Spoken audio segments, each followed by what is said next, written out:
Welcome to District Deep Dive, where I, a walking encyclopedia of Hunger Games knowledge, deep dive the entire Hunger Games series. Today, I'm covering chapters 8 through 9 in Catching Fire.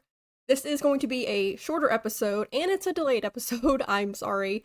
We had a leak and black mold. So if you're watching this, all of my Hunger Games stuff behind me, I moved it all out because no way was I risking my Hunger Games stuff getting messed up or damaged, so I moved it all out and I just moved it back. I took a picture before I took it all down, so I think everything is back where it was. That was the reason for the delay for this episode, so I am so sorry. Also, I got some comments on my last episode that apparently YouTube is unsubscribing people from my channel that are already subscribed, so you may want to double check. I've heard of this glitch, I guess it's a glitch, happening before on other YouTube channels, but I don't know if it's ever happened on mine before, but it was brought to my attention last episode, so you may want to double check if you think you're subscribed. But yeah, no more delays for this episode. I'm going to get right into it. As always, this series does contain spoilers for Sunrise on the Reaping. And one more thing, don't forget to like, comment, and subscribe because it really does help with the algorithm. Now, like always, I'm going to do a summary of each of the chapters I'll be covering. Chapter 8. As Katniss blocks Gale's body with her own, Thread's whip comes down across the left side of her face. She yells at him to stop and that he'll kill him. As Thread lifts his arm to lash again, Katniss instinctively reaches for an arrow, but of course, her weapons are stashed in the woods. So she braces for another lash. That's when Haymitch appears, tripping over an unconscious Darius, barking at Thread to hold it. As he pulls Katniss up, he examines her face and yells at Thread about how she has a photo shoot next week. It's then that Thread realizes who he just lashed across the face. He argues that she interrupted a punishment for a confessed criminal, to which Haymitch responds that he doesn't care if she blew up the Justice Building. She has a photo shoot next week. Her cheek will not be ready in a week, and tells him that the first call he's making when he gets home is to the Capitol. When Thread asks what business it is of Katniss's anyway, Peeta steps in, informing him that Gale is her cousin, and if he wants to get to him, he will have to go through both of them. Katniss thinks that possibly the three of them are the only ones in District 12 that can make a stand like this, although it's sure to be temporary. Unlike Thread, the other peacekeepers are familiar to Katniss, friends from the Hob. One of them, Pernia, steps forward and tells Thread that for a first offense, the required number of lashes has been dispensed, and the rest of peacekeepers back her up. Thread asks if that's standard protocol, although Katniss thinks that none of them actually know what standard protocol is. Thread then turns back to Katniss and tells her to take Gale, and the next time he poaches, he'll be assembling the firing squad himself. After Thread and the other peacekeepers leave, Peeta cuts the rope binding Gale's wrist to the post, and he, along with Haymitch and a couple of people from Gale's mining crew, carry an unconscious Gale to Astrid to care for. When they enter Katniss's home, Haymitch simply tells Astrid, new head, and that's all the explanation she needs before starting to work on Gale, with Haymitch reassuring Katniss that her mother was who they used to take whipping victims to before Cray. Peeta holds a cloth with snow to Katniss's cheek while Astrid and Prim continue to work on Gale. When Gale begins to regain consciousness, Katniss screams at her mother when she refuses to give him stronger medicine, so Peeta and Haymitch drag Katniss out of the room. While she sobs, Peeta brings Haymitch up to speed about Katniss wanting to run. After a while, Astrid comes in to treat Katniss's face. That's when a knock sounds at the door. Worried it may be peacekeepers, they open the door to find Madge. She simply hands Katniss a cardboard box of medicine to give to Gale her mother told her she could take, before she runs off back into the snow. Astrid administers some of the medicine, Morphling, to Gale and sends everyone home. Katniss sits alone watching over Gale, hating herself, thinking about a rebellion, and flipping her and Gale's situation around in her head. She whispers an apology to Gale before kissing him. He wakes up slightly, stating that he thought she would be gone by now. Katniss, having decided to stay and fight, tells him that she isn't going anywhere, that she's going to stay here and cause all kinds of trouble. Gale simply says, me too, before falling back asleep. Chapter 9. Peeta shakes Katniss awake from where she had fallen asleep with her face on the table, hand-holding Gale's. He tells her to go up to bed and that he will look after him now. When Katniss starts to tell him about her changing her mind about running, Peeta cuts her off, saying he knows and there's nothing to explain. Katniss thinks about how much Peeta gives her when she gives him so little in return, and no matter what she does, she's hurting someone. Peeta stops her before she can say anything and reiterates to her to go to bed. She listens, and after a nightmare-filled dream, she wishes Peeta were there to hold her, but remember, she's not supposed to want that. As she takes some time to come to terms with what she's signing up for wanting to fight against the Capitol, she accepts what her punishment may be. As she tries to accept what may be the same fate for her family, for Prim, she starts to hyperventilate. She can't let the Capitol hurt Prim. But then she realizes they already have, and that pales in comparison to what was done to Rue. They are the very reason she must fight. As she tries to form a plan to start an uprising at 12, she thinks about how Peeta could help the cause with his gift of words. As she heads downstairs, she sees Prim and her mother tending to Gale. Katniss apologizes to her mother for screaming at her the day before. Astrid tells her that she's heard worse, and Katniss has seen how people can react when someone they love is in pain. This comment makes Katniss uncomfortable. While she does love Gale, she doesn't know in what way. She hopes he doesn't remember her kissing him last night, because she really can't be dealing with complicated relationships and thinking about kissing when she has a rebellion to incite. She quickly changes the subject, asking where Peeta is. When Astrid informs her that he went home after he heard her wake, She calls to check on him to make sure he made it home safely in the blizzard. Peeta assures her that he's fine, he lives 3 houses away, and that he also checked in on Haymitch. Katniss tells him that she needs to talk to them both. Peeta says that with the weather, they'll have to wait, but nothing much will happen before then anyway. But that doesn't turn out to be true. After a couple days, the blizzard has passed, and Katniss, Peeta, and Haymitch walk towards the town. When Katniss tells Haymitch that she wants to start an uprising, he just laughs and tells her it won't work. The two stop their arguing as they approach the town and see what has become of the town square. Machine guns on rooftops, an official whipping post, a gallows, and several stockades have been set up. Then they see the hob go up in flames. Katniss and Peeta then go to check on Hazel and Peeta's family. But things only continue to get worse in 12. Food shortages, the mines reopen after being closed for 2 weeks with more hours, cut wages, and dangerous work sites. People are dragged into the square for punishments for crimes people didn't even remember were illegal. Haymitch is going through withdrawals from not being able to buy liquor. The woods are absolutely forbidden, not even Gale questioning this. But one morning, after a crate of wedding dresses arrive approved by President Snow himself, Katniss does. She dresses in insulated winter gear centimeter for the victory tour and loads her game bag with food and heads to the lake. She just wants to see it one more time. So caught up in her thoughts, she doesn't recognize the signs of life at the cement house until she hears the sound of a weapon click behind her. She instantly turns, arrow drawn, to see a white peacekeeper uniform. But the woman drops her weapon and holds something out in her hand, crying out for Katniss to stop. Katniss is just about to shoot when she notices what the woman is holding.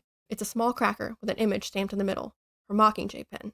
Now onto world building. So the first topic I'm going to cover is peacekeepers. I will cover them more in depth when we get into the Ballad of Songbirds and Snakes because we get firsthand experience with being a peacekeeper through Coriolanus.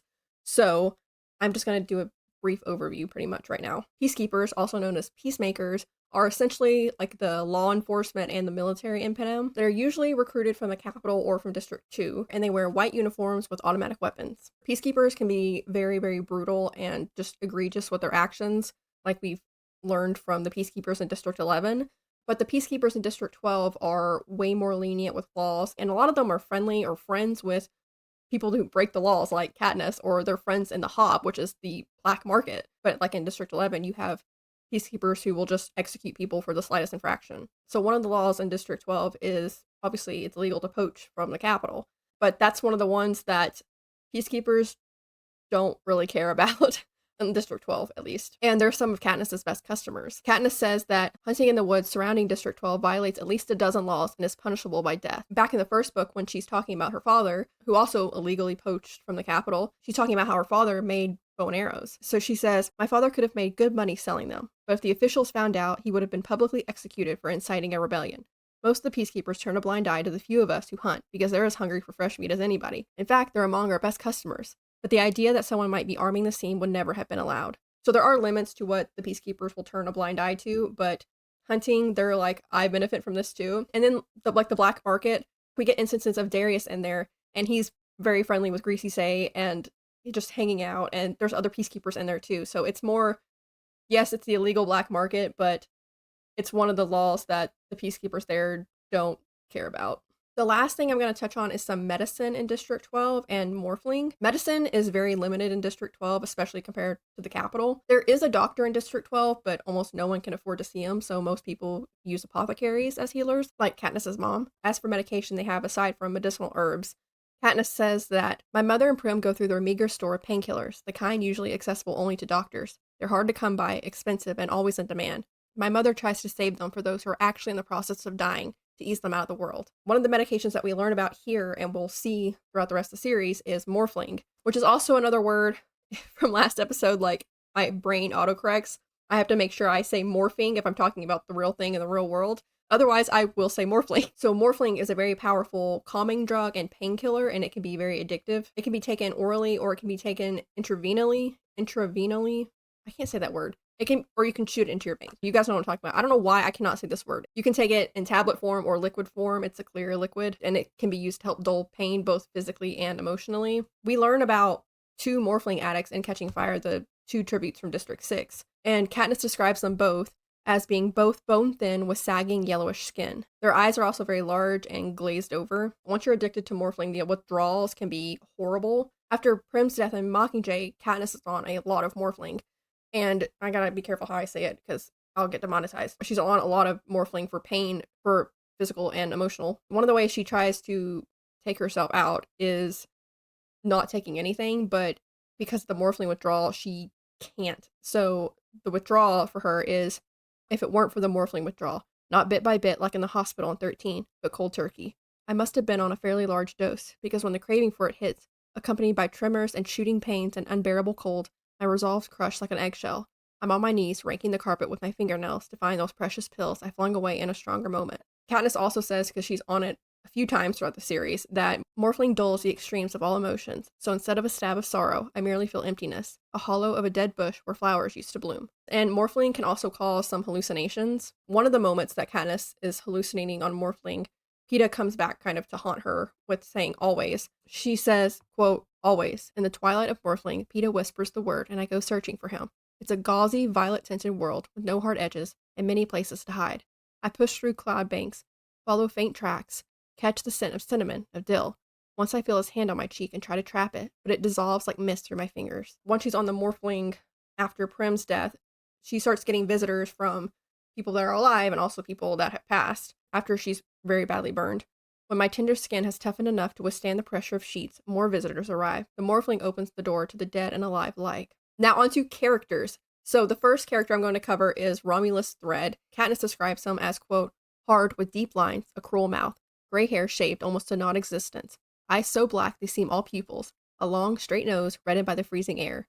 And Katniss just says that he has an odd accent. Hernia is a peacekeeper in District 12. Hernia is the one that steps up and tells Thread that for first offense, the required number of lashes has already been dispensed, but obviously she probably doesn't know what the actual protocol is. She's just trying to stop him. She also eats frequently at Greasy Stay's stall. Levy is a girl from the Seam that lives a few houses down from Katniss's home in the Seam. Astrid kept her little brother alive the year before after he caught the measles, and she offers to help after Gale's whipping. Katniss says that her gray eyes are scared but determined. Levy's the one that goes and gets Hazel to tell her about Gale, and she stays with the younger Hawthorne siblings herself. Tom is a member of Gale's mining crew, and he helps bring Gale to Astrid after his whipping. Bristol is also a member of Gale's mining crew, and they help bring Gale after his whipping to Katniss's mother. And lastly, there's one character that's unnamed here, but she's the clothing stall owner, and she's an old woman that sells a board that serves as her countertop to Katniss and crew to use as a stretcher for Gale.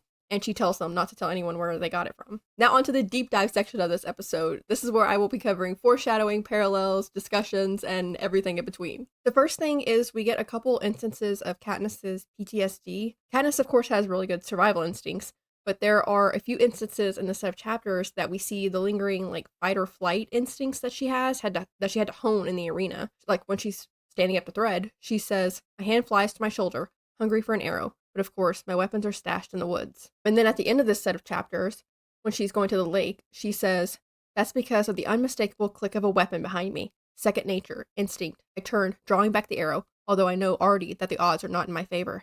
I see the white peacekeeper uniform, the pointed chin, the light brown iris where my arrow will find a home. It's just automatic." She just instinctively reaches for an arrow, even in instances where she doesn't have one. And of course, she's also still suffering from nightmares. In this set of chapters, after Gale's whipping, she has a nightmare about Clove. There's a line here when she stops Gale's whipping that kind of parallels with how she describes meeting Bonnie and Twill, which will be next episode, but I'm going to add it here. When she's stopping Gale's whipping, bundled against the cold, my face free of makeup, my braid tucked carelessly under my coat, it wouldn't be easy to identify me as the victor of the last Hunger Games. And then when she meets Bonnie and Twill, they recognize me. Of course they recognize me. My face is uncovered, and I'm standing here outside of District 12, pointing an arrow at them. There's some foreshadowing of Katniss having to say goodbye in the set of chapters. When she decides to risk it and get out into the woods to go see the lake, she wants to say goodbye to the lake. Dawn is just breaking as I retrieve a set of bow and arrows and begin to force my path through the drifted snow in the woods.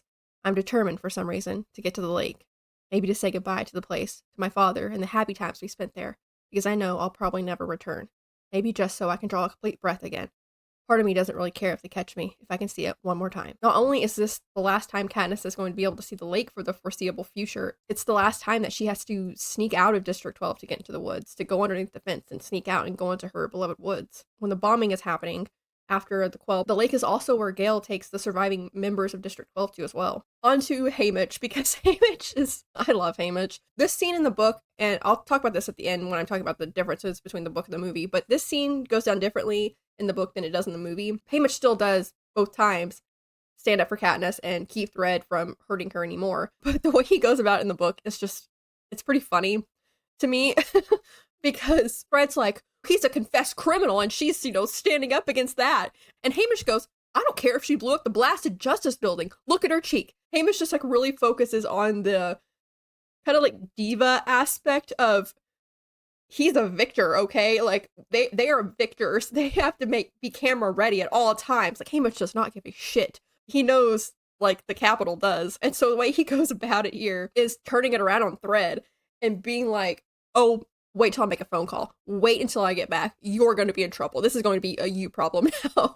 It makes me think of like a manager or an agent for a famous person. Like, oh, you have no idea. I will be making phone calls kind of thing. And Hamish goes, I don't care if she blew up the blasted Justice Building. Look at her cheek. Think that will be camera ready in a week? Hamish snarls. One, he's standing with Katniss, and it's a smart way, obviously, to go about it, and he knows how to go about this. But it's also funny, too. I don't care if she blew up the Justice Building. Of course, Hamish helps bring Gale back to Astrid. Hamish tells Bristol and Tom to get home, and I see him press coins into their hands before they leave. Don't know what will happen with your crew. They nod and accept the money. So aside from Hamish, real quick, Tom and Bristol both accepted money from Hamish. Take notes, Gale. Take notes. And they're not, best friends with Hamish, but they still accepted his money. There's something I want to mention about this next line with both Hamish and Peeta. After Katniss is like screaming at her mother and Hamish and Peeta drag her out, she says, I hear Peeta whisper to Hamish about President Snow, about the uprising in District 8. She wants us all to run, he says. But if Hamish has an opinion on this, he doesn't offer it. Okay, so one, Hamish does know to an extent about the rebels within the Capitol, and obviously like the failed igniting the rebellion attempts, because he was part of that. And he knows the cost more than anyone about what failing to do that results in. And Katniss wanting to run, he promised Lenore Dove that he would try to stop the games. The second thing is with Peeta. They are in Katniss's house in Victor's Village. And in just a few chapters, in chapter 11, after Katniss gets back over the fence being on, she's in her house in Victor's Village, and she tells Priam, her mother, Peeta, and Hamish that, oh, I slipped on some ice. That's how I hurt myself. Because she can't say, I was jumping out of a tree trying to get over the electrified fence because the house is bugged. And she thinks, 4 pairs of eyes look at me with disbelief, but we all know the house must be bugged, and it's not safe to talk openly. Not here, not now. So either Peeta didn't think the houses were bugged until after Gale's whipping, and that's why he's okay with telling Hamish here that, hey, Katniss wants to run, this is what's happening. Or he forgot, and it's the Capitol heard Peeta tell them that Katniss wants to run away. The threat is obviously already out there at this point, so it's only a matter of time until the fence gets fixed and turned back on. But I wonder if Peeta's saying this, if they go back and they're like, oh, because Thread doesn't really prioritize it at first because of all the weather. That's why Katniss is able to sneak out that last time. I wonder if the Capitol heard Peeta say this, so that's why they decided to turn the fence on and get it fixed so quick, because they heard Peeta say this because the house is bugged. And Hamish also doesn't respond because Hamish, of all people, know about the houses being bugged. I wonder if Peeta thought about this, like, oh shit, I shouldn't have said that. Like, I wonder if Peeta, like, just wasn't thinking and said that. They're talking on the phone, and when Katniss says, I need to talk to you and Hamish, Peeta knows the phone's bugged, so they're not talking about it then. And so they're all walking to town to avoid being overheard. So Katniss says, we all know we need to discuss what happened, and it can't be anywhere as dangerous as our homes in the Victor's Village. In fact, we wait until the village is well behind us to even speak. So when they're walking to town, Hamish is being a smartass, which is funny, but we also know that Hamish knows more about the rebellion than he's letting on. We know that from the end of Catching Fire, and then also obviously from Sunrise on the Reaping. And we get some bickering back and forth between Katniss and Hamish. Finally, Hamish breaks the silence. So we're all heading off into the great unknown, are we? He asks. No, I say, not anymore. Work through the flaws in that plan, did you, sweetheart? He asks. Any new ideas? I want to start an uprising, I say. Hamish just laughs. It's not even a mean laugh, which is more troubling. It shows he can't even take me seriously. Well, I want a drink. You let me know how that works out for you, though. I think another reason why Hamish laughed at her is because he knows Katniss so well. I think it's just such a Katniss thing to say. And, like, that's my plan. I'm going to start an uprising because he just knows Katniss so well. I think it makes him laugh because he's not even surprised that she would suggest that. And then that, of course, makes Katniss mad that he's laughing at her. Then what's your plan? I spit back at him. My plan is to make sure everything is just perfect for your wedding, says Hamish. I called and rescheduled the photo shoot without giving too many details. You don't even have a phone, I say. Effie had that fixed. Do you know she asked me if I'd like to give you away? I told her the sooner the better. That last part, it always makes me laugh because it's just so classic Hamish and so classic Hamish and Katniss's relationship. Because he does care about her and Peeta, but his way of expressing love is like, can't wait to get rid of you. Hamish's way of expressing his love is, I guess, being a smartass, what you would call it. That line's always been funny, but now it's not only funny, it's also kind of heart-wrenching. Effie's asking him to give away his former best friend's daughter because Katniss's father isn't there to quote-unquote give her away because he died, obviously. And now it just adds like a heart-wrenching layer to it because Haymitch and Burdock used to be friends, and now Effie's asking him to give away his former best friend's daughter because Burdock isn't alive to do it. We, of course, don't know this in Catching Fire, but we get more like Haymitch being Haymitch. After Haymitch tells her, I told her the sooner the better about giving Katniss away, Katniss goes, "Haymitch, I can hear the pleading creeping into my voice. Katniss," he mimics my tone, "it won't work." I love the relationship. But then, still on Haymitch here, Katniss is worried about Greasy Say and everyone that she knows from the Hob still being in the Hob when it's on fire. She goes, "Haymitch, you don't think everyone was still in?" I can't finish the sentence. "Nah, they're smarter than that. You'd be too if you'd been around longer," he says. And then he says, "Well, I better go see how much rubbing alcohol the apothecary can spare." He trudges off the square, and I look at Peeta. What does he want that for? Then I realize the answer. We can't let him drink it, he'll kill himself, or at the very least go blind. I've got some white liquor put away at home. Me too. Maybe that'll hold him off until Ripper finds a way back in business, says Peeta.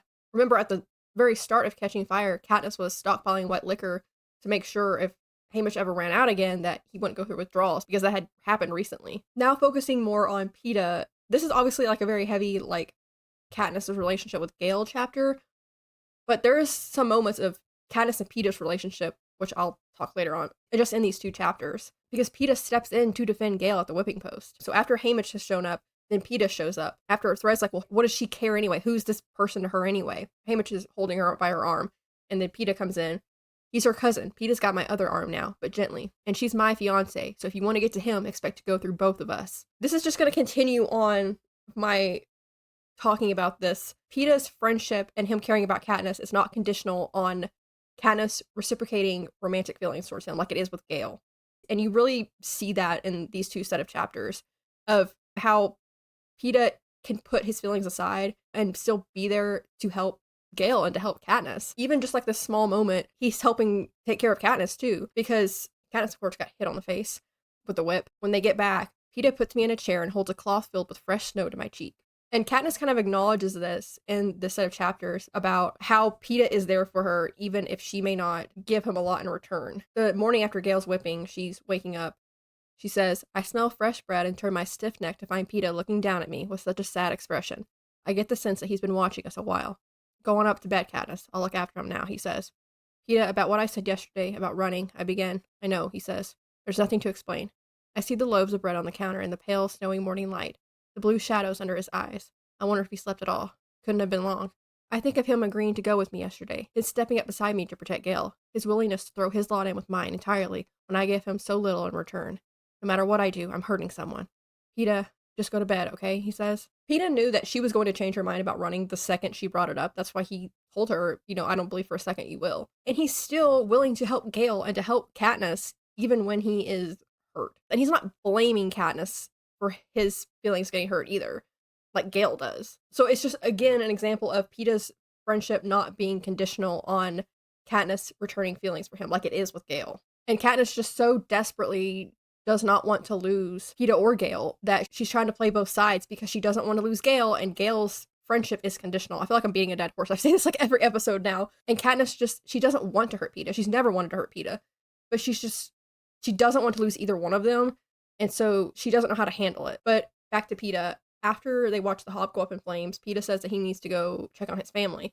Even though his family, especially his mother, don't treat him very well, he still wants to go check on them with the big crackdown that's happening in District 12. And also, him seeing the Hob go up in flames and then wanting to go check on his family won't survive the firebombs that the Capitol sends at the end of Catching Fire. But then he also here goes with Katniss, probably in part to kind of protect Katniss because he knows she can get into some shit by herself, goes with her to check on Gale's family. And he goes as moral support, in case there is something wrong or something has happened to Gale's family, who Katniss cares about. And that comforts Katniss that he's willing to go with her. Katniss goes, I have to go see Hazel. I'm worried now. I thought she'd be at our doorstep the moment the snow cleared. There's been no sign of her. I'll go too. Drop by the bakery on my way home, he says. Thanks. I'm suddenly very scared of what I might find. And we get a little small moment of Katniss trying to protect Peeta, and then Of course, Peta's also trying to probably protect Katniss with going with her to go check on everybody, and he's not letting her face it alone. We get that, and then we also get a little bit of his sense of humor. You go back. I want to walk by the Hob. I'll go with you, he says. No, I've dragged you into enough trouble, I tell him, and avoiding a stroll by the Hob. That's going to fix things for me? He smiles and takes my hand. Together we wind through the streets of the seam until we reach the burning building. And also there, he grabbed her hand and she didn't pull it away. They walked hand in hand to the burning Hob.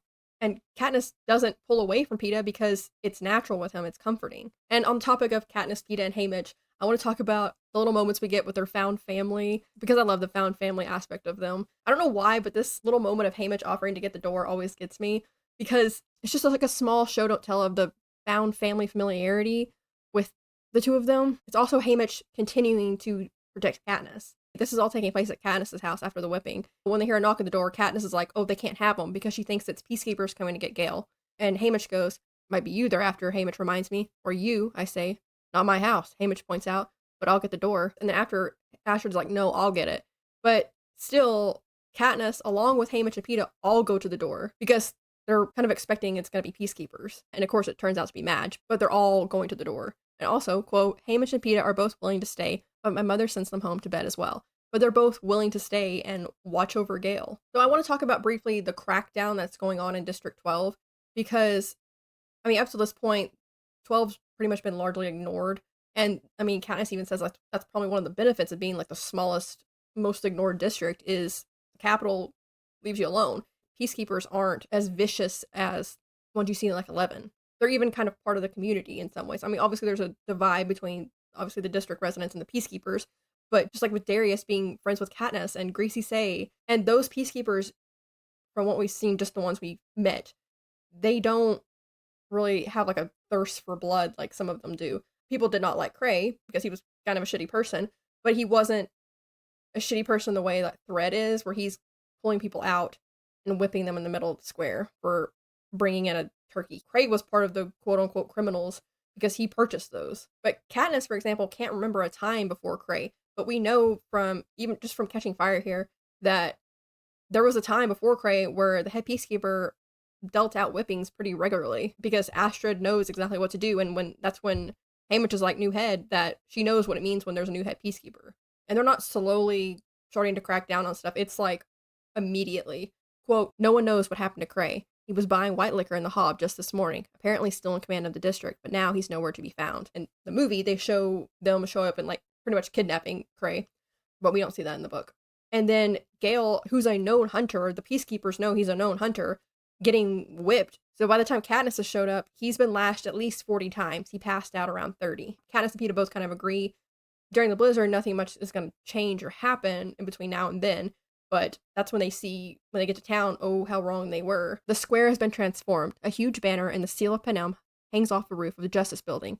Peacekeepers in pristine white uniforms march on cleanly swept cobblestones. Along the rooftops, more of them occupy nests of machine guns. Most unnerving is a line of new constructions, an official whipping post, several stockades, and gallows set up in the center of the square. And then, of course, some streets away from the square, I see a blaze flare up. None of us has to say it. That can only be the Hob going up in smoke. So the Hob already meant something to us readers from the original trilogy because it means something to Katniss. But now, us readers also get the extra context of the Ballad of Songbirds and Snakes. We knew the Hob had been around for a while, just from the original trilogy, but now we get even more of how long it's been around and how long it's been, like, this black market. The Hob is where the Covey used to perform. Snow himself, when he was in District 12 as a peacekeeper, even visited the Hob. As for Haymitch's side, I mean, Haymitch obviously visited the Hob. The Hob is also where Haymitch saw Katniss for the first time when Murdoch brought her in as a baby and was showing her off. The crackdown in District 12 is obviously to tighten their grip on District 12 and to kind of quell any acts of defiance that may start happening, because we know there's already been one in District 8. This crackdown in District 12, it does have the desired effect about subduing any maybe potential uprisings that would be happening here. But District 12 is different than District 8. There's less people in District 12. And Katniss realizes in this set of chapters, defying the Capitol and defying the Capitol's rules comes naturally to her. It doesn't for everybody else, and she realizes that. So her plan of thinking, oh, I can start my own uprising, not everyone thinks the same way she does, or not everyone is so comfortable with the idea of, hey, let's stand up to the tyrannical government. After this crackdown, she says, the streets are almost deserted, which would not be so unusual at this time of day if people were at the mines, kids at school, but they're not. I see faces peeking at us out from doorways, through cracks and shutters. An uprising, I think. What an idiot I am. There's an inherent flaw in the plan that both Gale and I were too blind to see. An uprising requires breaking the law, thwarting authority. We've done that our whole lives. Our families have. Poaching, trading on the black market, mocking the capital in the woods.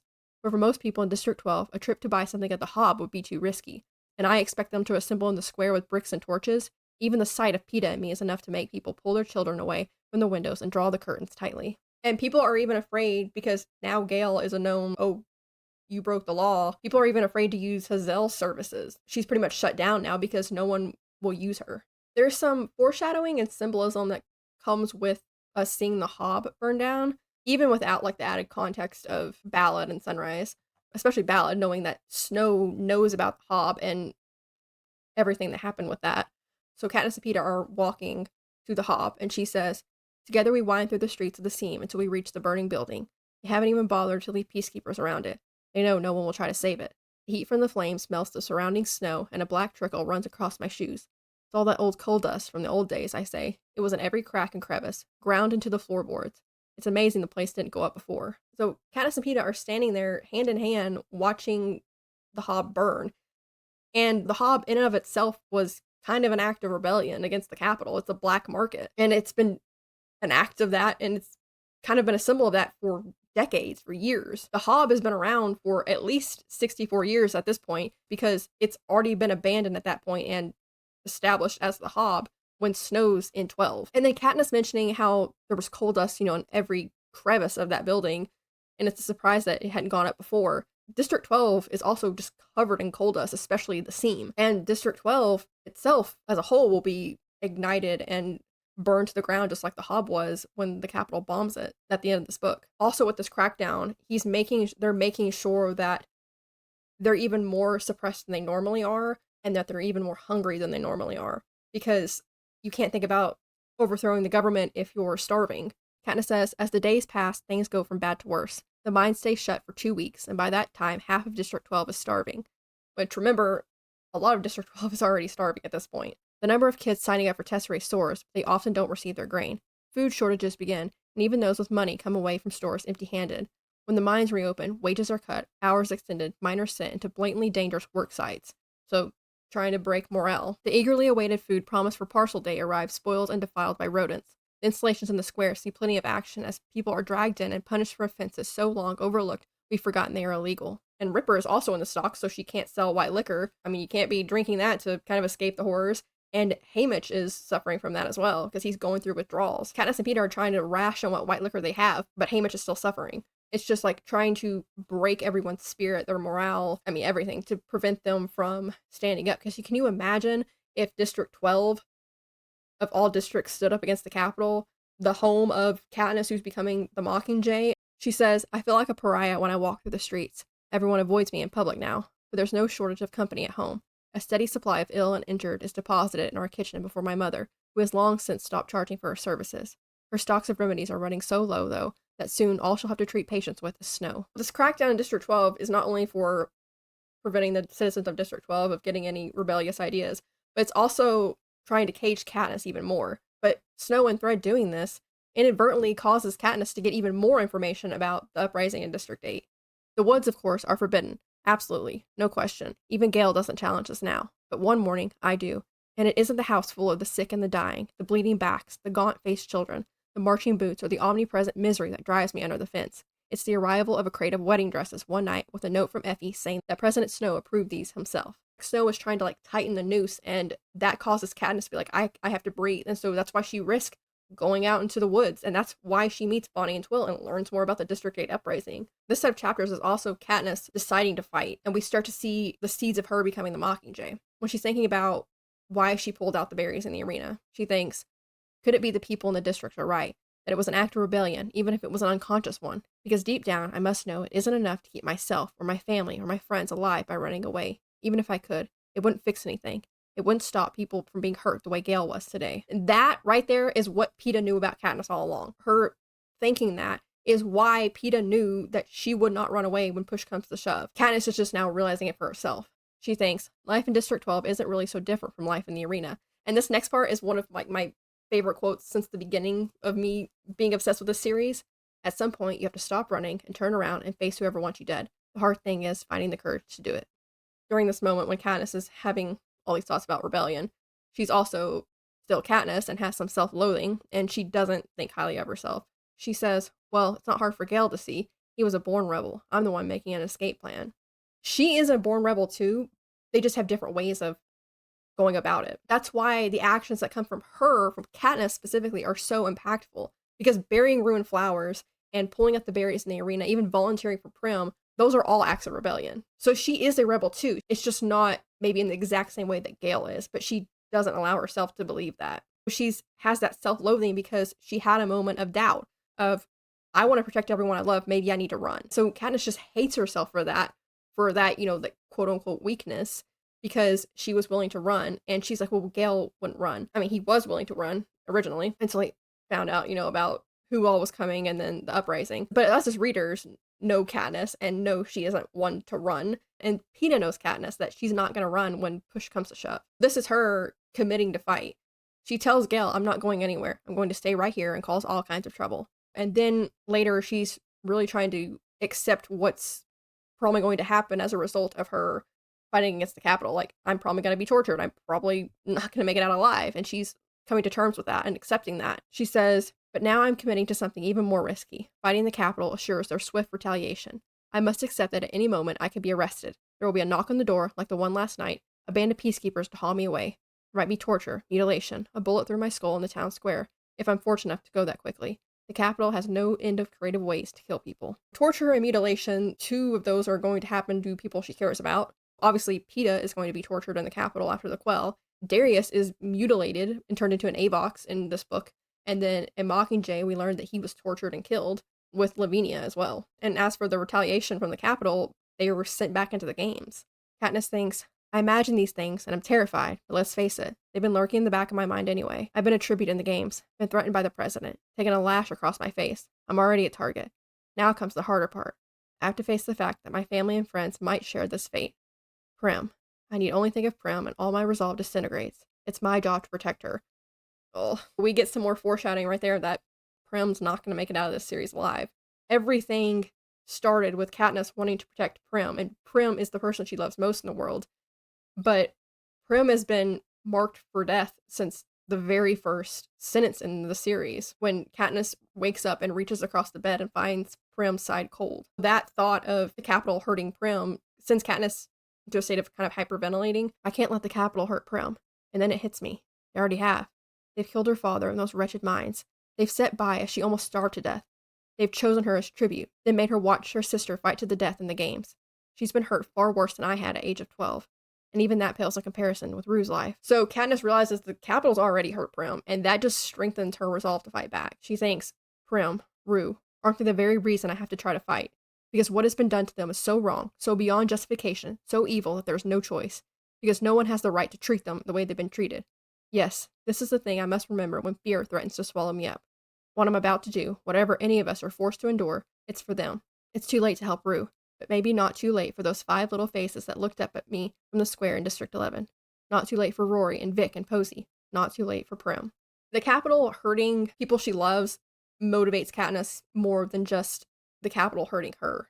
And then she thinks, Gale's right. If people have the courage, this could be an opportunity. He's also right that since I've set it in motion, I could do so much, although I have no idea what exactly that should be. But deciding not to run away is a crucial first step. This is leading up to Katniss eventually becoming the Mockingjay, but it also points out how Katniss views Peeta as well, and Peeta being an important part of the revolution as well. I feel like Peeta's part in the rebellion just gets overlooked a lot of the time. We need someone to direct us and reassure us this is possible, and I don't think I'm that person. I may have been a catalyst for the rebellion, but a leader should be someone with conviction, and I'm barely a convert myself. Someone with unflinching courage, and I'm still working hard at even finding mine. Someone with clear and persuasive words, and I'm so easily tongue-tied. Words. I think of words, and I think of Peeta. How people embrace everything he says. He could move a crowd to action, I bet, if he chose to, would find the things to say, but I'm sure the idea has never crossed his mind. We also see what's going to happen during the Quarter Quell, because of how Katniss views Peeta and how highly she regards him. She thinks that everyone else sees Peeta the same way she does, but I'll talk about that when we get into the actual games. But that quote also parallels with something that she thinks later on when she's preparing to save PETA and to die in the quell. She thinks, the beauty of this idea is that my decision to keep PETA alive at the expense of my own life is in itself an act of defiance, a refusal to play the Hunger Games by the Capitol's rules. My private agenda dovetails completely with my public one, and if I really could save PETA, in terms of a revolution, this could be ideal, because I will be more valuable dead. They can turn me into some kind of martyr for the cause and paint my face on banners, and it will do more to rally people than anything I could if I was living. But PETA would be more valuable alive, and tragic, because he will be able to turn his pain into words that will transform people. Just two things mentioned in this set of chapters I want to quickly point out is Katniss thinks that her, PETA, and Haymitch are maybe the only ones right now that could take a stand against the Capitol at this moment. She says, maybe we're it, the only 3 people in the district who can make a stand like this. Although it's sure to be temporary, there will be repercussions, but at this moment all I care about is keeping Gale alive. And then, of course, at the very end of this set of chapters, we see the cracker with a Mockingjay pen stamped on it. Talking about just specifically Katniss for a little bit, I want to parallel her injury in the arena with her blowing up the career supplies and becoming deaf in one ear. Specifically, her left ear is the one that goes deaf because it's the one facing the explosion. And here, her left eye or her left side of her face is the one that gets injured. And Katniss says here, my left eye is tearing heavily now, and in the dimming light, it's all I can do to follow the boots in front of me. So with her injured eye, and then it's snowing really hard, so it's making visibility even worse, Katniss says that she stumbles after the others, using my ears more than my eyes to guide me. During the 74th games, right after she blew up the career supplies, Katniss can't hear anything at all, so she's worried she may have gone deaf. And she thinks, the idea frightens me. I rely as much on my ears as my eyes as a hunter, maybe more at times. Moving to Katniss, just who she is as a person, she's a very empathetic person. And that's part of the reasons why she's so much of a fighter and so protective, is because she can put herself in other people's shoes. She's very empathetic, especially with people who are hurt. When Astrid and Prim are tending to Gale, she says, as the blood clears, I can see where every stroke of the lash landed and feel it resonate in the single cut on my face. I multiply my own pain twice, 40 times, and can only hope that Gale remains unconscious. And she herself even says, my mother has to save the strongest for the worst pain. But what is the worst pain? To me, it's always the pain that is present. If I were in charge, those painkillers would be gone in a day because I have so little ability to watch suffering. And that her so little inability to watch suffering is one of the reasons that she is so motivated to fight. Now, when we think of like empathetic people, you would probably think PETA first, but Katniss is still a very empathetic person. We also get another moment of her, like we've seen her do throughout the series, of her acting out in anger when she's hurt or scared. I've talked about Katniss doing this multiple times, and we've seen her do it throughout the first book, but she even recognizes that she's doing it herself here. After Madge shows up with the medicine, PETA says that he didn't even know that Madge knew Gale, and she says, we used to sell her strawberries, I say, almost angrily. What am I angry about, though? Not that she's brought the medicine, surely. She must have quite a taste for them, says Haymitch. That's what nettles me. It's the implication that there's something going on between Gale and Madge, and I don't like it. She's reacting out of anger for something else. I'll touch on that scene in just a little bit, but I want to touch on Katniss having feelings for PETA in this set of chapters too really quickly, because she does have feelings for PETA, but, between, everything that's going on and, Gale's attitude and her being, a traumatized teenager, she can't disentangle a lot of her feelings, but she does have feelings for PETA, and she wants PETA to be there to hold her after she has the nightmare. But because the Capitol wants her and PETA together, she thinks that she can't herself want that, because that would mean, oh, I'm agreeing with the Capitol, when that's not true. Two things can be true at once. The Capitol can want you two to be together, but you can also want to be with PETA. She's trying to hold on to some semblance of control that she has in her life, because there's the aspect of, well, if I do have feelings for PETA, that means the Capitol wins, and I can't let the Capitol win, when it's more nuanced than that. That quote is, I wish that PETA were here to hold me, until I remember I'm not supposed to wish that anymore. I've chosen Gale and the rebellion, and a future with PETA is the Capitol's design, not me. So she thinks, if I want to be in the rebellion, I have to be with Gale. I want to be with PETA, but I can't want that. I don't want the Capitol. Katniss obviously does not react well when someone she cares about, someone she loves, is in pain. And we get a parallel between Katniss seeing Gale hurt and then her seeing PETA hurt back in Hunger Games. In Catching Fire, after Katniss is screaming at her mother, give Gale medicine, take her out, says my mother. Haymitch and PETA literally carry me from the room while I shout obscenities at her. They pin me down on the bed in one of the extra bedrooms until I stop fighting. And then she just lays there sobbing, which it parallels with how she reacted after the games with PETA. Back then, PETA's so pale and still on the silver table, tubes and wires springing out of him every which way, and for a moment I forget we're out of the games, and I see the doctors as just one more threat, one more pack of mutts designed to kill him. Petrified, I lunge for him, but I'm caught and thrust back into another room, and a glass door seals between us. I pound on the glass, screaming my head off. But of course, they're ignoring her, and she thinks, but I'm held here both by the hovercraft walls and the same force that holds the loved ones of the dying. How often I've seen them, ringed around our kitchen table, and thought, why don't they leave? Why did they stay to watch? And now I know, it's because you have no choice. And then when they get back to the training center and they're taking Peeta away, and she starts throwing herself against the door and shrieking again, and they have to come in and knock her out. So going back to Katniss's feelings for Peeta and Gale, now obviously the Hunger Games is about much, much more than, a love triangle. It's not really a love triangle, it's just relationships, which is an aspect of the Hunger Games. Katniss's love for Prim started the series. I saw one comment getting mad that I was talking about this, but this is a deep dive series, and in this episode there's only 2 chapters I'm covering, and this is a very centric episode for that. We get to see more of the rebellion starting in the next set, but I'm gonna deep dive all aspects of it. So anyway, this set of chapters has one of my favorite funny quotes, and it's not meant to be like, Katniss isn't thinking in a funny way, but it's just so Katniss. So start off, Katniss goes downstairs and apologizes to her mom for yelling at her when she was trying to work on Gale. I've heard worse, she says. You see how people are when someone they love is in pain? Someone they love. The words numb my tongue as if it's been packed in snow coat. Of course I love Gale, but what kind of love does she mean? What do I mean when I say I love Gale? I don't know. I did kiss him last night in a moment when my emotions were running so high, but I'm sure he doesn't remember it. Does he? I hope not.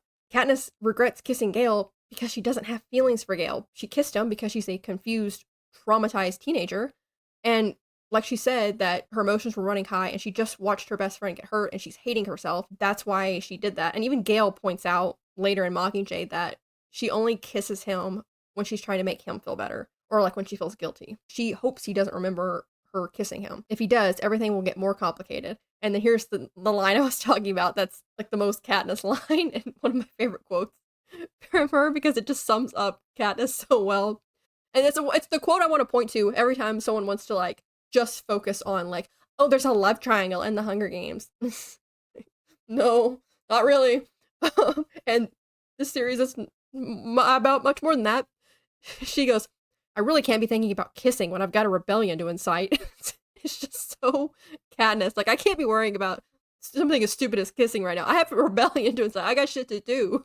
But then the very next thing that she says, after Katniss gets uncomfortable about, like, what did my mom mean by that when she says, I love Gale, she immediately changes the topic and asks about Peeta. So the very next thing she does after that is asking, where's Peeta? And Astrid tells her, he went home after he heard you waking up. And Katniss says, did he get back all right, I ask? In a blizzard, you can get lost in a matter of yards, a wander-off course into oblivion. Why don't you give him a call and check, she says. I go into the study, a room I've pretty much avoided since meeting with President Snow, and dial Peeta's number. After a few rings, he answers. Hey, I just wanted to make sure you got home, I say. Katniss, I live 3 houses away from you, he says. I know, but with the weather and all, I say, well, I'm fine, thank you for checking. I just want to point out something, because poor Madge, she didn't call the mayor's house to make sure that Madge was okay from running in the blizzard across the district. She didn't call and make sure, hey, did Madge get home okay? Because remember, the mayor has the telephone, and they just never call each other. She's like, if we want to see each other, we do it in person. She knows they have a phone, but she didn't call and check on Madge. Like, hey, did Madge make it home after sprinting through the blizzard last night? Which she had a lot further to go than 3 houses like Peeta does. Which okay, to be fair, there was a lot of stuff going on the night before, so maybe that's why she didn't. But it's just funny to think about that here's Peeta like 3 houses away from her, and she has to call and make sure, hey, did you get home okay? And Madge can sprint across the fucking district in a blizzard, and she's like, she's fine, she's got it. And she kind of doesn't even think about it to call, like, hey, did you get home okay? But anyway, when Peeta's like, yes, Katniss, I'm fine, I've made it like 3 houses down. Peeta then asks her about how Gale is and how her face is, and then we get a little moment of Katniss and Peeta caring about Haymitch. She says, have you seen Haymitch today? I checked in on him, dead drunk, but I built up his fire and left him some bread, says Peeta.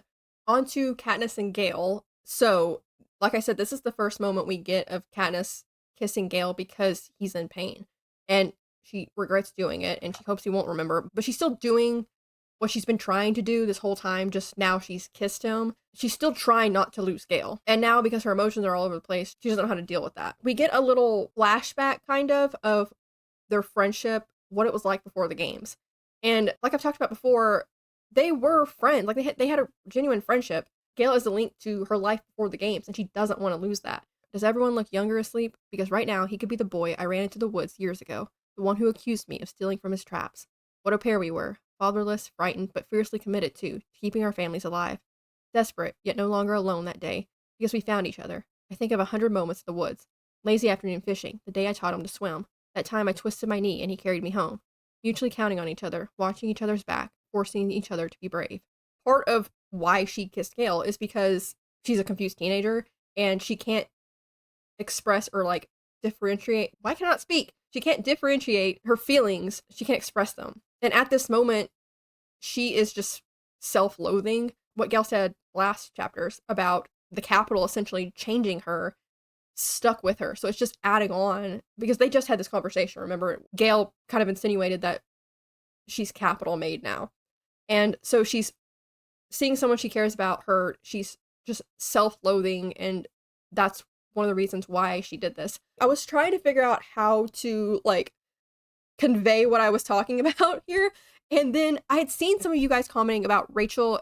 It's Rachel A. Ramras. I don't know if I'm saying her last name right. I'm so sorry. I know how it feels about people not knowing how to pronounce your last name. So if not, please let me know how to pronounce her last name. But I hadn't seen anything by her, and I had seen people talking about her like in some of my other videos. But she does some analysis on the Hunger Games. And so I was like, well, I want to watch her, but I don't want to like accidentally take something she said and then like subconsciously put it in mine, because I don't want anyone to ever think like, oh, you're copying this person, just in general. Because if I'm talking about something someone else said, I always, quote it directly. Like, this is where I got this at. What I talk about in these videos are my thoughts and my like deep dive stuff. But if I ever pull from something like that Hunger Games teacher website thing, I say this is where I got it from. One of her videos actually came up on my feed and it was about this exact scene. And I was like, this is too perfect of a time. Like, I have to watch this. It's too perfect timing. So I watched it. And she explains this so much better than I could. So I'm just going to play you a clip of her talking about it here. And I will link the full video in her channel below. So I just want to add this in here because she has a video talking about it. Not just like a blog post or something here, because she explains it so well. And then she starts imagining what Gale went through when she was in the games. I imagine watching Gale volunteering to save Rory in the Reaping, having him torn from my life, becoming some strange girl's lover to stay alive, and then coming home with her, living next to her, promising to marry her. The hatred I feel for him, for the Phantom Girl, for everything is so real and immediate that it chokes me. Gale is mine, I am his, anything else is unthinkable. So that last line, when it's on its own, it carries a very different meaning from when it's in context. Katniss feels like she let down the person who had counted on her and had her back for years from the whipping already, and then dredges up more guilt and shame over the situation of how she won the games and her forced public pairing with Peeta. When she imagines if the roles were reversed with Gale, she would feel abandoned by him, the person she trusted with her and her family's survival. And abandonment is Katniss's core wound, with the loss of her father and then her mother's detachment due to her mental illness. So Katniss empathizes with Gale over his anger towards her and Peeta. It's not that she and Gale had a romantic relationship before the games happened, but they were survival partners for 4 years. And then Katniss suddenly became survival partners with Peeta in the games and is going to be legally married to him. She knows and understands Gale feels discarded and betrayed. Right after the I am his declaration, Katniss thinks, why did it take him being whipped within an inch of his life to see it? Because I'm selfish. I'm a coward. I'm the kind of girl who, when she might actually be of use, would run to stay alive and leave those who couldn't follow to suffer and die. A lot of guilt and self-loathing. She's not thinking about having romantic feelings for Gale. She's thinking of how she is letting him and other people down. She even thinks that she wishes she had been blown to bits in the arena when she held out the berries because she hates herself so much. And also for people thinking I'm biased or something with how I'm talking about Gale. It's not just me, okay? I'm not the only person saying this. She talks about this in the video, I think, too. But guilt and trauma always play a role in Katniss kissing Gale. Like I said earlier, Gale even brings this up in Mockingjay himself that, oh, I knew you were going to kiss me because of my pain. That's the only how I can get your attention. When she kisses him in Mockingjay after Peeta's hijacking, even Gale's like, what's going on in your head? And she's like, I don't know.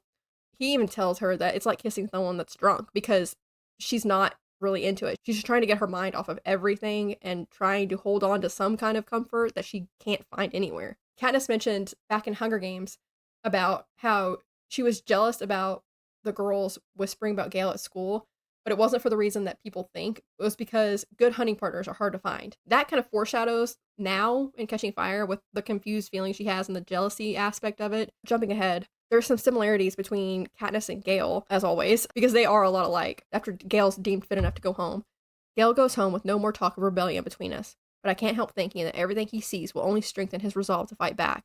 The hardships in the mines, the tortured bodies in the square, the hunger on the faces of his family.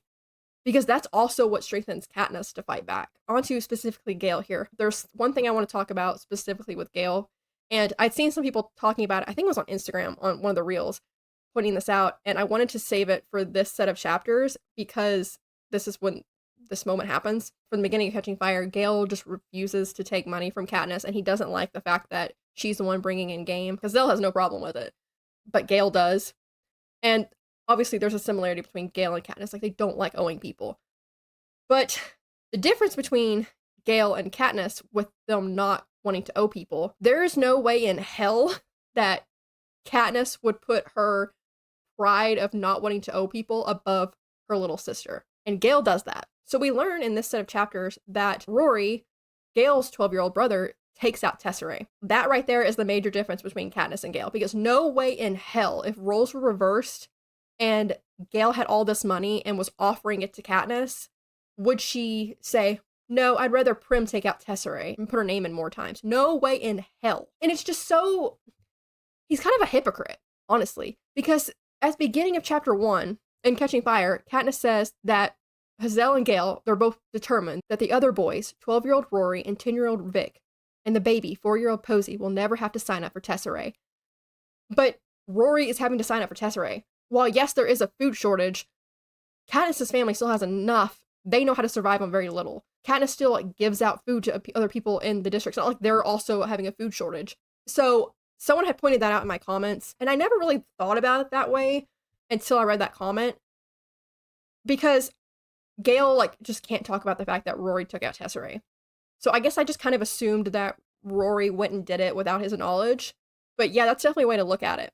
You could think of it both ways. Maybe Rory just did it because he was like, I want to help, so I'm going to go take out Tesserae, and didn't tell Gale or Hazel. But I think maybe if Gale had just been more open, so even if that was the case and Rory went and did it without Gale's knowledge, and maybe if Gale had been a little bit more willing to take some money from Katniss, because remember, Katniss and Gale, before Prim was raped and Katniss volunteered, they had a deal to take care of the other one's families if they were ever reaped. So you would think that deal would extend to if one of them ever won the games, right? That they would take care of the other one's family. Gale was helping take care of Prim and Astrid when Katniss was in the arena. That was the deal they both made, that if one of us goes into the games, the other one's going to help take care of the other one's family. So why would that not then include afterwards? Now, of course, it's like a scene thing, right? I didn't think about it until that point that, yeah, there's a possibility there that Gale's pride is the reason that Rory took out Tesserae.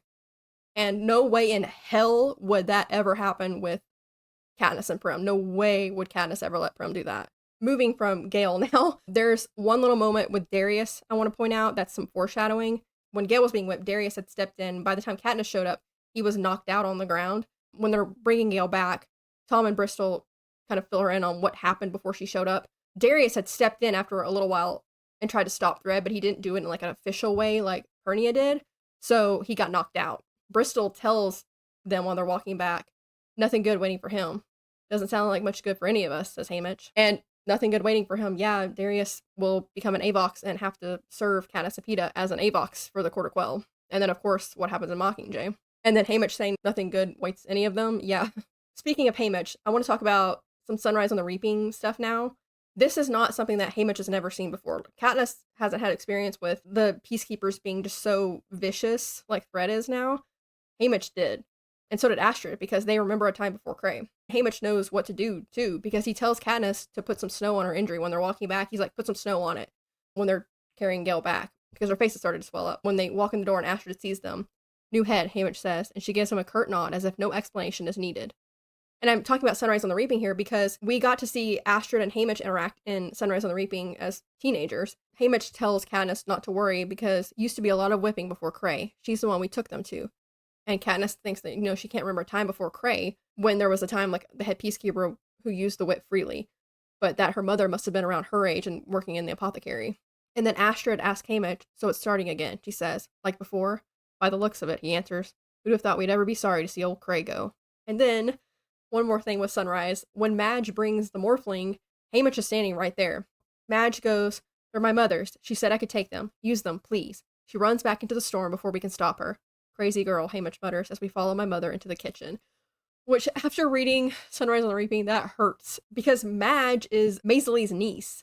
I mean, we knew that from Catching Fire from the book. But we get to see a lot more of Hamish and Maisley's relationship in Sunrise on the Reaping. So it just hurts more because Madge looks like her mother and therefore Maisley. Madge is once again, showcasing some of her bravery. I mean, she just ran across the district with this snowstorm going on to bring those vials to Katniss for Gale. And like I talked about before, Madge and Maisley have differences, obviously, but they both have bravery. And Hamish just saying, "Crazy girl," he mutters. I wonder if he sees some Maisley in her spirit too. As for Astrid, Katniss and her mom have not had like the greatest relationship, but she is trying to somewhat heal it during this time. But we get to see a little bit more of who Astrid is. But Katniss thinks here when she sees her mom go into like doctor mode, "I'm filled with awe, as I always am, as I watch her transform from a woman who calls me to kill a spider to a woman immune to fear. When a sick or dying person is brought to her, this is the only time I think my mother knows who she is." We learned back in Hunger Games when Katniss is like, what do I do about Peeta's leg? She cannot do what her mom and Prim do, just like Prim and her mom can't do what she does with hunting. My mom calls me to kill a spider because she's too scared to, but then when she's working on patients, it's like she's completely immune to fear. But then Katniss is flipped because, yeah, she can go kill a spider. She's not scared to do that. But working with, like, blood and guts, I can't do that. Like, she was trying not to throw up with Peeta's leg. So, more on Astrid. When Hazel shows up, Katniss says, "My mother doesn't even acknowledge her. She's gone to that special zone that includes only herself and the patient and occasionally Prim. The rest of us can wait." When Katniss asks Astrid, "What did you guys do during the summer months when there was whippings?" a crease appears between my mother's eyebrows as she frowns. "Tried to keep the flies away."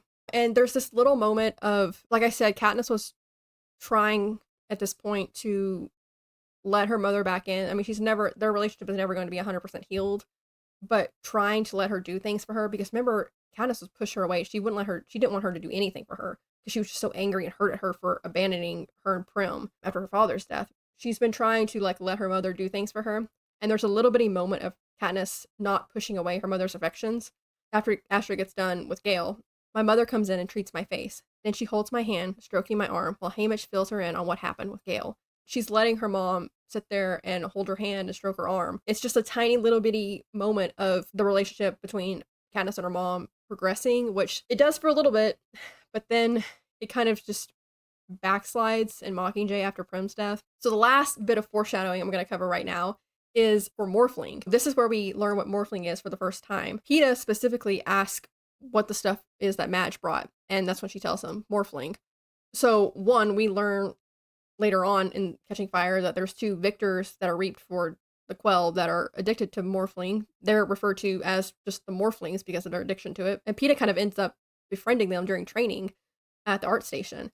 And he's also the one to hold the female Morphling while she dies after she sacrifices herself for him. And then we get a lot of Morphling usage in District 13 and Mockingjay with not only Katniss, but also with Joanna and Peeta. Joanna was on it after they rescued them, and they started trying to cut her off of it and wean her off of it. And so she starts siphoning it off of Katniss after Katniss is shot. They also try to do a reverse hijacking on Peeta with Morphling, obviously instead of Tracker Jacker Venom. Now on to Symbolism. So first I'm going to cover the symbolism for names. That's mainly what this section is going to be on this episode. First we have Romulus. Romulus was the first king and the founder of Rome. The name Romulus means citizen of Rome. The name possibly originated from the Greek word, which I'm probably going to mispronounce, but it looks like Rome, which means strength. Next is Thread. In the Hunger Games Wikipedia, it suggests that his last name Thread, quote, could be meant as in a story thread, a continued idea or theme, because he brings the harsh subjugation seen in other districts back to District 12. I went there because after I looked up, like, what does thread mean? It was like string, dumbass. Next is Levy, which I tried to figure out what that name meant, but every time it thinks I mean Levy, so Levy, but it's spelled Leevy. And I even double checked the audiobook because I've always pronounced it as Levy because that's the way it was pronounced way back when I read/listened to Catching Fire for the first time. The narrator, Carolyn McCormick, said Levy. So I went back and I found the audiobook and I went to the chapter and she does say Levy. So it's spelled Leevy in the book. For symbolism, if it's a slightly different spelling and it's spelled Levy, so like Levy, that name means united, joined, or joined in harmony. And both Levy and Levy may come from the Hebrew name Levi, which also means joined. Next is Bristol, which is also spelled differently in the book than how it's normally spelled. In the book, it's spelled Bristel, but if you type it into Google, it thinks you're misspelling Bristol, so Bristol. I did find someone talking about Hunger Games names meaning specifically on deviantart.com, which I will link that below. They say that Bristol is likely a play on Bristol, which is spelled Bristle, a stiff, sharp hair, or possibly a part of a plant, which I think the part of a plant is probably more likely because this is the Hunger Games. And then Tom can mean twin, double, or Gemini, and it's a shortened version of the name Thomas. Next is Ruba, which I saw someone comment here recently that Ruba's name reminds them of Roombas, and that's so funny. From what I can find, it seems like the name Ruba, which is spelled Rooba in the book, can mean a few different things. So there's a spelling variation that's Ruba, and that can mean hill. And then the website Wisdom Library says it's a variant of ruby, which means red. And next is Ripper. I always just thought of like Jack the Ripper when I heard that name, or, like killing. But apparently there is Ripper in coal mining. And according to Wikipedia, rippers are men who remove the rock above the coal seam and set rings, arches, to raise the height of the gate or road as the coal face advances. Did not know that. And the name Say, for Greasy Say. Also, I don't think Greasy is her first name. Apparently there are some people that think her name is Greasy Say. I think that's just a nickname. I think her name is just Say. In Korean, Say can mean bird. And then in Japanese, Say can mean sharpness, skillful, clarity, or purity. And the only other symbolism I'm going to cover here that's not a name is just a cracker. It's like a tiny piece of bread, which Katniss says is pretty much like a cracker that has the Mockingjay pin symbol on it. And that can symbolize poverty, reliance, which I'm pretty sure it was supposed to mean resilience, and utilitarianism. Moving on to quotes, since this is such a short set of chapters I'm covering, and I pretty much already talked about all the quotes, the only other quote I'm going to talk about that I haven't already covered is at the very end of this set of chapters, and when she sees who she thinks are peacekeepers. Perhaps they have orders to bring me alive so they can torture me into incriminating every person I've ever knew. Yeah, good luck with that, I think. It's just such a Katniss thing. Like, good luck with that. Yeah, that'll happen.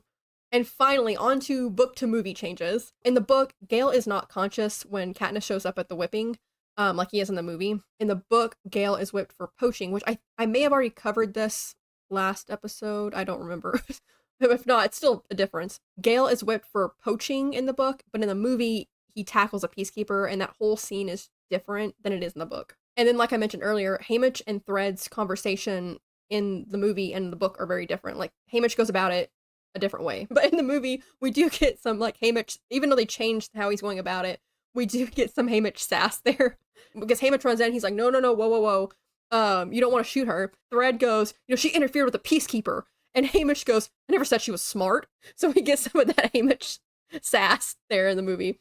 Because they did change it right there. And then in the movie, we get a scene between Katniss and Prim in the snow the next morning after Gale's whipping, but that doesn't happen in the book. Peeta and Haymitch dragging Katniss out of the room after she screams at her mother is not in the movie. Madge showing up with the Morphling is gone because Madge is gone. In the movie, Astra just has some Morphling on hand.